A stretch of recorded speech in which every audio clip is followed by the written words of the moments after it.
Hey, this is Steve with Alaska Volkswagen Adventures. We're going to start over on the old diesel heater installation since I think my GoPro ate half of what I already filmed. So we'll try to catch you up here.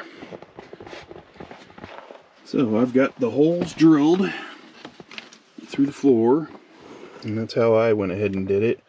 My particular heater brand that I bought, which was Vivor, does not have the turret style mounting bracket, so I had to drill the small holes and then make them all fit. So that's the mounting bracket, all bolted to the heater. This is the particular heater that I've got. It's the 5 kW 17,000 BTU heater, and it's going to be installed under the back seat of the van. As you can see, I've already cut all the holes. I think that footage was lost on my other GoPro. If not, I will try to splice it into this. But that's the exhaust heat, and that's where fresh air can be brought in. So, let me get back to installation here. I have painted the holes where I cut the body. It was rather not exciting drilling holes in the floorboard of a mint condition 91 Synchro with no rust, so that one caused a little anxiety, but I did it, and now it's time to get the heater installed, because as you can see, it's snowed here in Alaska quite a bit. It's December 20th, and we've got about a foot of snow here where I live in Soldotna, Alaska. So I'll get this set up and get to installing. Probably put you on time lapse for a little bit.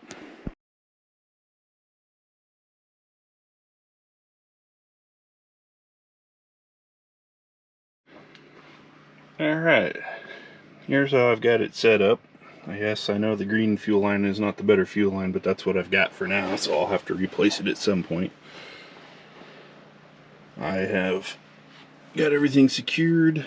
Now I'll just feed it down through the holes in the floor and wrap all this up, get all this bolted down. Then I'll be on to installing vents and the other stuff. But as you can see, it's going to be a clean. Everything's inside the bolts, so it'll hold it and it'll sit flush with the floor, which is what you need. That's where we're at.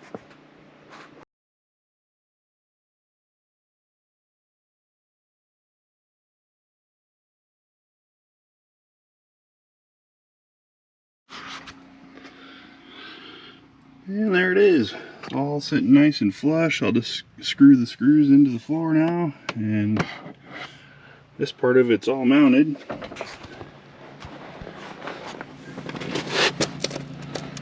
See where it comes in the floor there. I've got some high temp RTV that I'll be placing along there in a few minutes. But let's get back to installing. Here's a little tip that if you're having problems with your screw staying on, clip a couple magnets onto the end of your screwdriver. Your screw won't fall off. Something my dad taught me when I was a little boy, so I figured I'd pass that along if you didn't know already, but that's one way to help.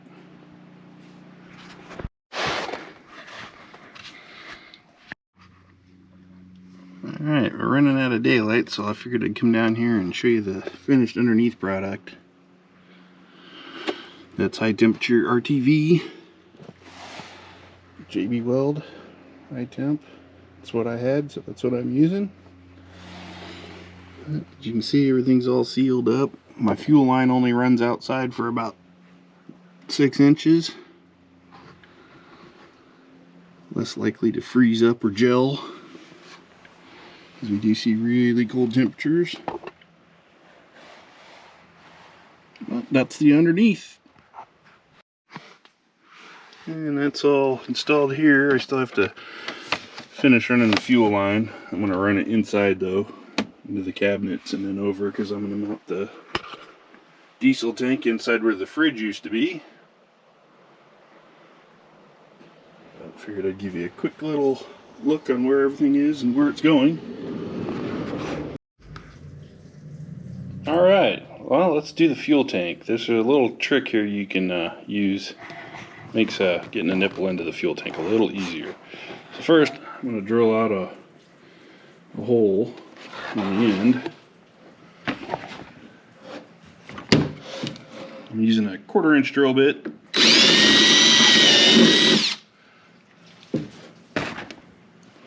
Drill the pilot hole. And then just some regular old solder.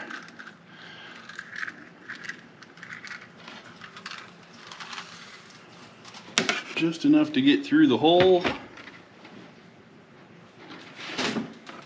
and out through the end.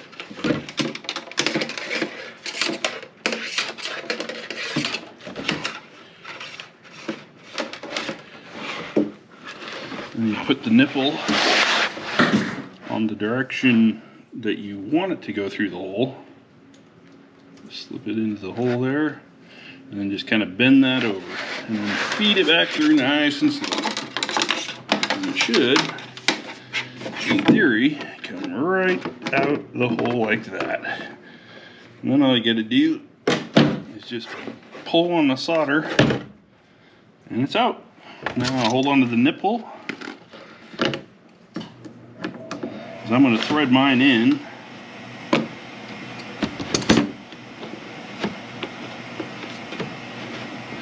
Anyhow, I'll thread that in real quick and then I'll get back to you.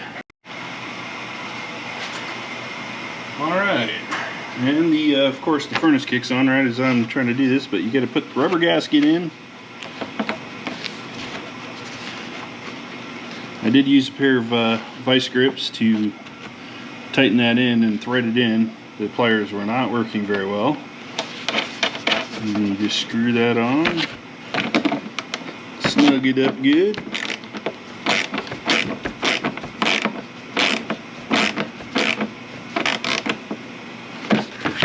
And in theory, that should not leak. So that's an easy way to put the nipple in for your gas or your diesel tank. And now all I gotta do is slip the hose on and mount it to the wall. Alright, here we are back inside the van. As you can see, I got the light in the way. I screwed on some 3/4 inch plywood. It's 11.5 inches by 11.5 inches to give the fuel tank something to bolt to. Plus I'll hold it out off the wall for my filler neck to go in. But I'll screw this onto the wall real quick and I'll show you when it's all mounted. Oh, and don't forget to hook up the fuel line.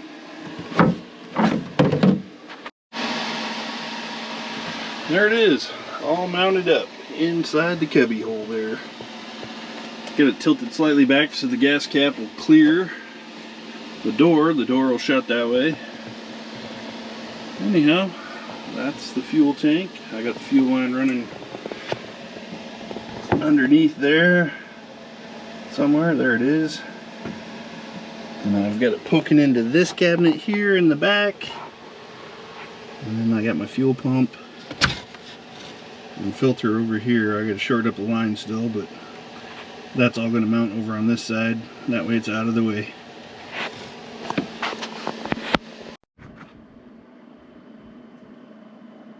Alright, let's catch you guys up here. So I have the diesel heater installed. Vent out here.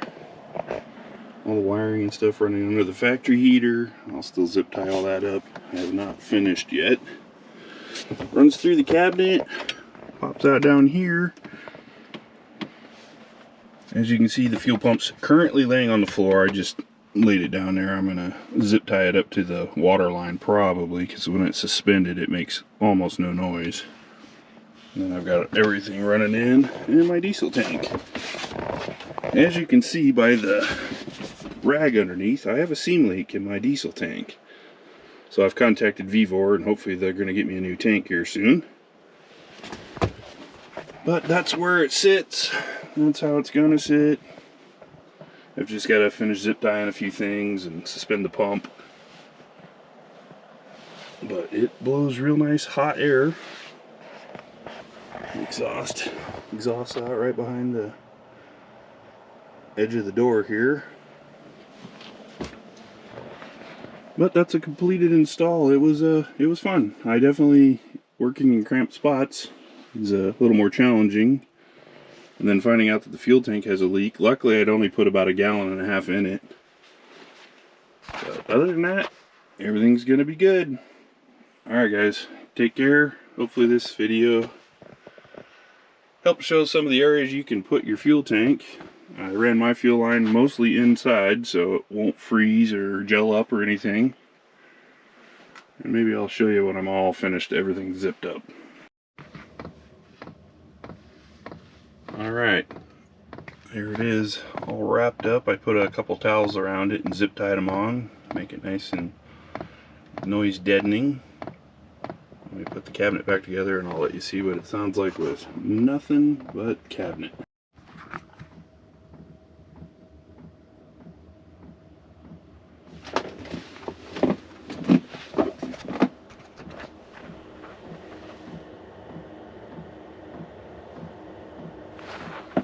I'd say that's pretty quiet. I can probably sleep with that with no problem. And that's all the way down. I've got the controller right here. I haven't mounted it yet. It's gonna be up here. Turn that all the way up. So 10's the maximum that it'll go. It takes a few seconds for it to ramp up.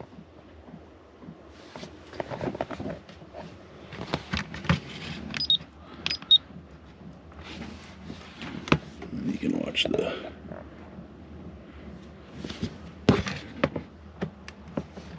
nice glare.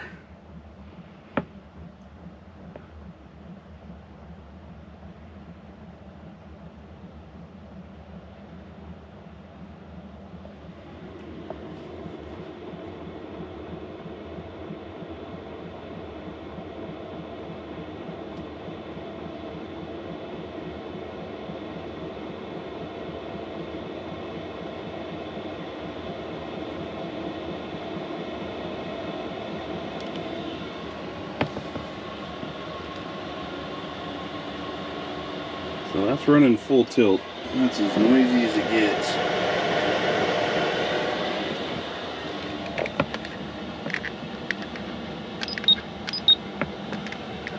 It's pulling 3 amp hours on my batteries on high. So that'll last a long time. Turn it back down here. You can't hear the pump at all now.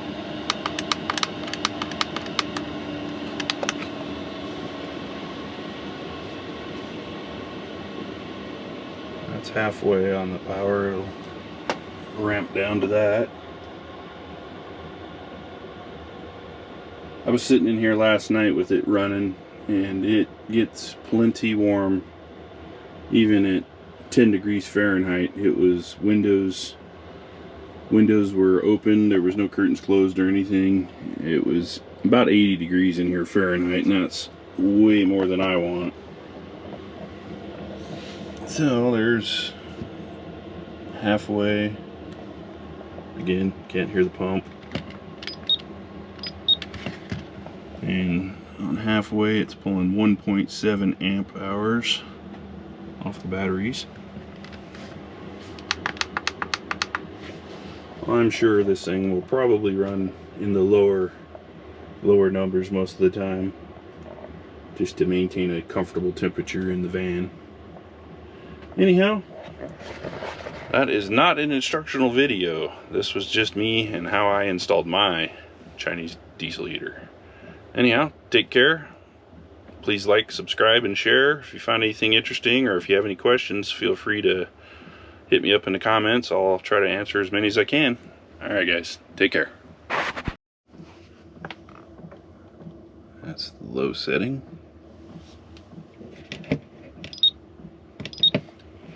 And on the low setting, it pulls 0.6 amps. So that's next to nothing.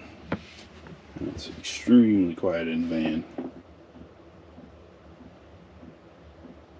I'm going to go ahead and finish cleaning up my mess in here. I got some cardboard I got to get out, and put some cabinet doors back on, and mount a couple more controllers, and then I'm done. On to the next adventure. Alright, that is setting 5 of 10. That is currently pulling 1.8 amp hours, so 1.7. So again, extremely efficient on the power consumption. It's down to 1.6. 1.7.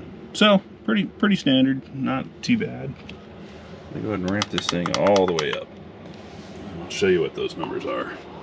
Alright, that is full blast. It's as high as this little thing goes. And it's currently pulling 3.7 amp hours. So again, pretty efficient for what it's given out. It's given out 17,000 BTUs or 5 kilowatts of heat. So anyhow, take care.